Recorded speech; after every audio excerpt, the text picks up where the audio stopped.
সবাই খুব ভালো আছো, আমিও খুব ভালো আছি। আজকে হচ্ছে মনসা পুজোর পরের দিন। আজকে আমরা মাকে ভোগ দিই। তো মা রান্না করেছে, কি কি রান্না করেছে চলো একবার তোমাদেরকে দেখিয়ে দিই।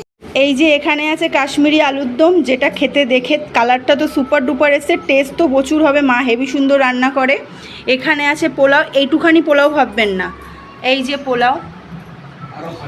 আর আছে আরও ওই ঘরে আছে যেটুখানি, এখানে রাখা ঘাটলে নষ্ট হয়ে যাবে না।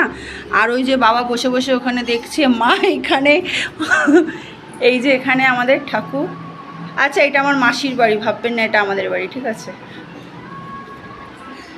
এই যে কারণ হচ্ছে ছড়িয়ে ছড়িয়ে সব জায়গায় করতে হলো। বাইরেটা পুরো রোদ্দুর উঠেছে, দাঁড়ান। এই যে বাইরে পুরো রোদ্দুর, রাস্তা পুরো ফাঁকা। এই যে দেখা হচ্ছে মাকে খেতে দেওয়ার সময় দেখা হচ্ছে। সবাই ভালো থাকবেন, বেশি বেশি করে লাইক কমেন্ট শেয়ার করবেন, সাবস্ক্রাইব করবেন। তাহলে টাটা।